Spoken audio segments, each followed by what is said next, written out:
Hello friends, नमस्कार। मैं आपके लिए एक नई कहानी लेकर आई हूँ जिसका शीर्षक है पीहर। 4 साल बाद अपने पीहर जाने के तैयारी में लगी थी। मेरी 4 साल की बिटिया थी। अपनी माँ के बचपन के घर को देखने के लिए बड़ी उत्सुक थी। 4 साल पहले उसके जन्म के समय में माँ के घर पर ही तो थी।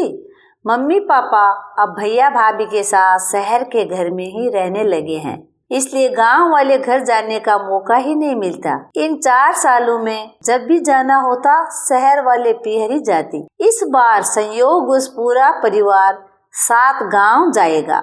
घर में मांगलिक कार्यक्रम का आयोजन जो है। बिटिया के साथ मैं भी बहुत खुश थी अपना पुराना घर देखने के लिए। हम देर रात घर पहुँचे। आंगन में जाते ही एक अपनेपन की महक आने लगी। रात अंधेरे में उठकर पानी के मटके तक पहुंचने के लिए रोशनी की जरूरत ही नहीं पड़ी। आज भी घर के कोने कोने का अंदाजा मेरे भीतर जीवित है। सुबह उठते ही पड़ोस वाली ताई जी अपनी छत पर आई और माँ से कहने लगी, इस बार तो बहुत दिनों बाद आए। अच्छा, बिटिया भी आई है? मैंने लपक के जवाब दिया, ताई जी इस बार बिटिया की बिटिया भी आई है। वह छत से अपनी बहू को आवाज देने लगी, अरे चाय थोड़ी ज्यादा बना लेना।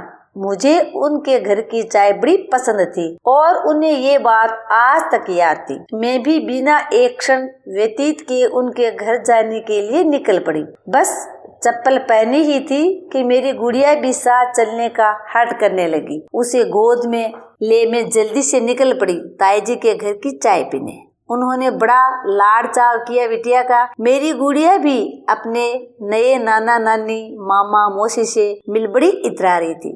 सबके आकर्षण का केंद्र जो बनी हुई थी अपनी बातों से। चाय खत्म कर फिर जल्दी आने का वादा कर उनके घर से निकली तो अगले घर की तरफ देखा तो बुढ़िया दादी हमेशा की तरह दरवाजे के बाहर बैठी धूप सेक रही थी। मैंने जाकर कहा, कैसी हो दादी, पहचाना? वह मेरी ओर बुझी सी आंखों से देख रही थी, मानो अपनी याददाश्त पर जोर दे रही हो। इतने में अंदर से दादी के छोटे बेटे मोहन चाचा तौलिया लपेटे और बनियान पहने बाहर आए। अरे बिटिया, इस बार तो बहुत दिनों बाद आई और जमाई जी भी साथ आए हैं क्या? मैं कुछ कह पाती, इतने में ही मेरी गुड़िया बोली, मम्मी ये कौन है? मोहन चाचा बड़े बहुत खुश होकर बोले, अरे मैं तेरा नाना हूँ नाना।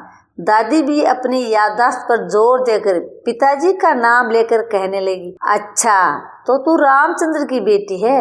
फिर अपने बटुए को टटोलते हुए 10 रुपये का एक नोट निकाला और बेटी के हाथ में थमा दिया। मैंने मना किया तो कहने लगी, पहली बार ननिहाल आई है और मैं इसकी परनानी हूँ। मैंने भी उनके प्यार को सहज स्वीकार किया। गुड़िया के पास की दुकान की ओर इशारा करते हुए बिस्कुट खाने की इच्छा जताई। वह पिताजी के मित्र कैलाश चाचा की दुकान थी। चाचा के बेटे चंदू भैया गल्ले पर बैठे थे। जाते ही कहने लगे, कल से चाचा जी बाढ़ देख रहे हैं, कब पहुँचे तुम सब? ये गुड़िया अरे इतनी बड़ी हो गई।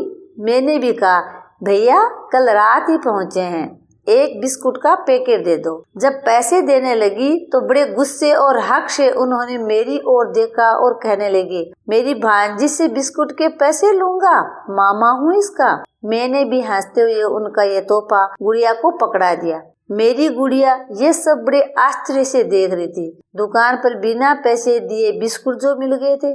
जब हम घर आए तो मेरी माँ ने गुड़िया से कहा, देखा ही अपनी माँ का पीहर?